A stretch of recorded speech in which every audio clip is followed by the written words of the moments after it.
there for you, weren't there for me. What's it got to do? I ask you now. Give my hand to you. You throw it all away, yeah. And you come on back another day. All I ever ask of you is don't hold back. Alright guys, welcome back. Last time we were here, we had this bracket here. You can see I put a slot in that. Here is my pulley. And now I can just slide right there. Now that is going to be our tensioner. But at the same time, this is also the alternator bracket that goes right here. And then this ties in over with the air conditioning bracket. So we're going to get some paint on this. I'm going to do a little bit of high temp engine primer on this first. Also, I have a part here that I had to shave this down. This was the Supercharger bracket, but it was extremely close to the throttle body. It was so close that I didn't think I was actually going to be able to get a clamp on it. So, high temp primer on that. A little high temp primer on this.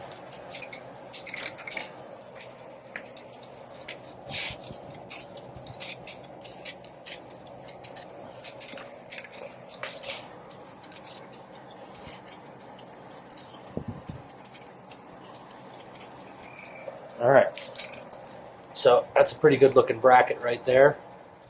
These are my fuel rails here. I have re-bent some of these fuel lines. We're going to have it so that both sets, one set's going to come out here, the other set's going to come out right here. I'm going to tie them into the back with a T under here somewhere, and then that's going to go back to the firewall, the fuel pressure regulators right about here. The motor is in the car. We've got a lot of the accessories worked out. I'll show you guys that in the next video. I had to make a trans mount. The problem is this piece right here is all the automatic comes with. And it's 3-bolt.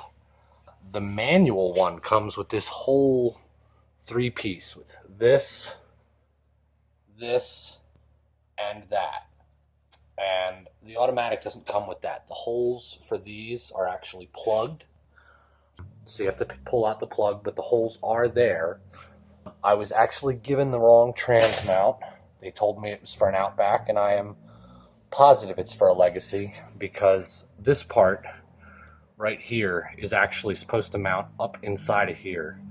And if I had mounted that at the height this is at, when I extended that, my drive shaft wouldn't have been anywhere near straight. I mean, we're talking 2 inches up. The drive shaft was like this. It was pretty rough. So I basically just did this until the drive shaft was as straight as it was going to get with the trans sitting down. What I've done here is I chopped that off. And since I didn't have an up pipe anymore and I don't need one, this is all a 3-inch that I ovaled in the workbench. I've also ported these out because these had some terrible transitions. They were just as bad as that up pipe.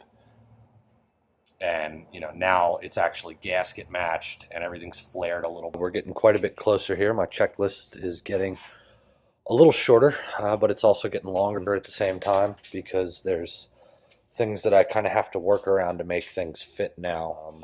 Last night I got some sensors mounted up. We've got the 3-port map sensor here, another sensor here. We've got a little bit more wiring to do. I've upgraded all the grounds on this. I've got some big 4-gauge here, all running off of the battery. I've got some of the factory wires in it.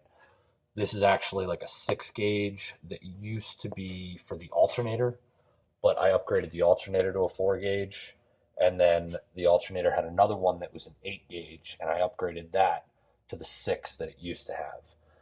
So everything got jumped up at least a size, and some of the grounds are huge. I've got one running right to the back of the alternator down at the bolt at the bottom there. We've got a larger power wire running to the alternator, bigger body grounds and everything. I've got one mounted there. And then in the back, there was a ground right here. Normally this would just go to the engine, but I also tied it in with the starter so that it shares the body. As you can see, I've been pretty busy here. I'll give you the walk around. A couple things that I'm not real happy with I want to replace. I know I'm anal, but this red coupler and also this black Home Depot one right here also bugs me a little bit. So we're going to order up a couple of blue ones for that. Close. I've got my vacuum distribution block here. I've got another one up there. I'm going to run this one for everything that is after the throttle plate, and I'm going to run this one for everything before the throttle plate. This isn't going to be here just like this. There's actually going to be an intake that I'm going to have to build that'll put this more down here. I've got some pipes for that, but I also need to weld in a fitting for that so that I can come right into this one, right into this one here, cap the other side. I'll have a bunch of small, there's 6 outlets here and another big one over here if I buy another AN fitting for it. I got the bypass valve done today with the red hose there. I still got to get my alternator rebuilt. It's making some noises. It got a lot of shavings in it while I was modifying the case to fit this application here. I also still need to rebuild the M90. I've got the rebuild kit for that. I'm sending the alternator out because I don't really like to mess with that stuff. I got a couple more wiring things to do. I've got to extend the harness to be able to reach to here. I need to mount this sensor. I've got my 3-port mounted here, map sensors mounted next to it. I used one of the TGV bolt holes. I'm going to have to run all my vacuum lines to the 2 distribution blocks. I've got a steel piece I'm going to weld in right here to go over to that. And then I've got an aluminum piece that's on an intake down here that I'm either going to chop that off or just get something like it. And we're just going to put that right into before the throttle plate. So between the air filter and the throttle plate, there'd be a piece of pipe on there about this long. I've been working on trying to get the dip off. The car used to be red. It's a real pain in the ass getting the dip off of here because I had paint on top of it. You can see there's like a gold residue from like here up was gold, and then everything above that's black. There's actually dip under all of that, and it's really hard to get dip off that's had paint on it. In the meantime, you can see I got all of these pipes here painted up blue. Got them nice and pressure tested. I made an intake inlet.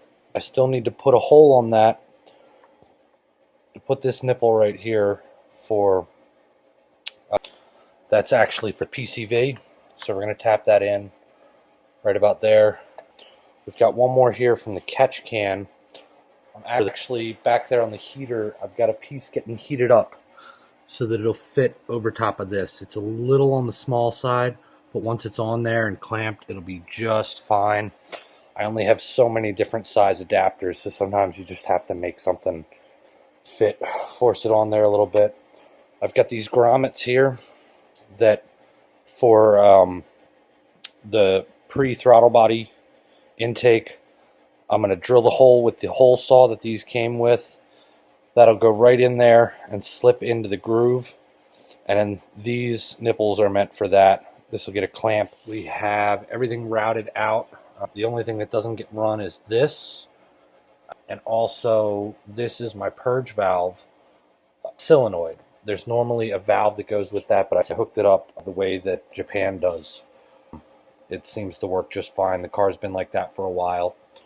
I've also got another vacuum block up here. This is for the ported vacuum, which is before throttle body. Originally, I had planned on just running one from here to this. Instead, what I've done, I've read up, and everybody with superchargers is saying that this is a good constant source of vacuum. So it can be used for things like brake boosters, the inlet tube. It's pretty much the same thing as before throttle body because this is still pre-boost. There's a bypass valve here, so it's really just like an intake neck. It's going to be the same readings that I would get from here. anything after the blades, after here, this is where you're going to start seeing the positive pressure on things. Normally the rad hose would go from here, and it would go pretty much right where this intake is, and that would go over to here. So what we're going to do, I got a 48-inch universal, one of those, the bendy chrome ones.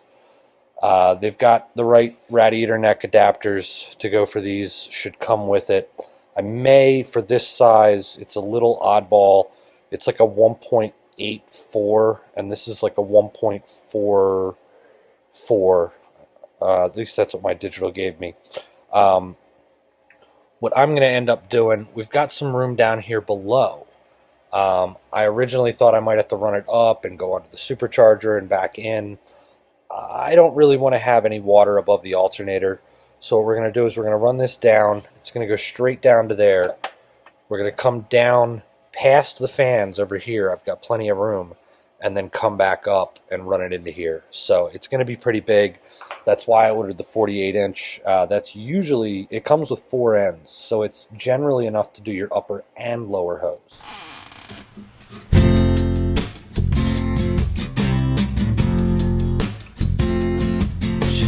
There for you, you weren't there for me. What's it got to do?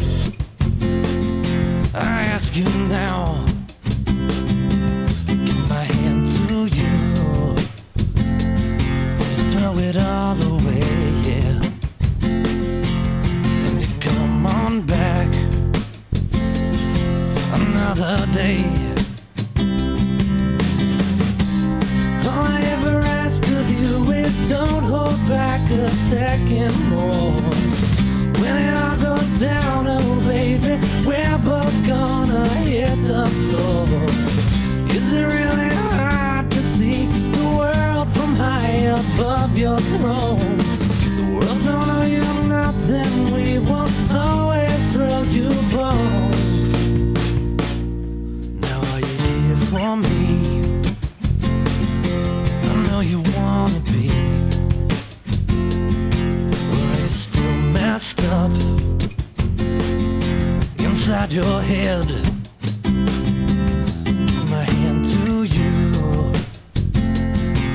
throw it all away. 'Cause if you throw away, I'll always say, all I ever ask of you is don't hold back a second more. When it all goes down, oh baby, we're both gonna hit the floor. Is it really hard to see the world from high above your throne? The world don't owe you nothing, we won't know.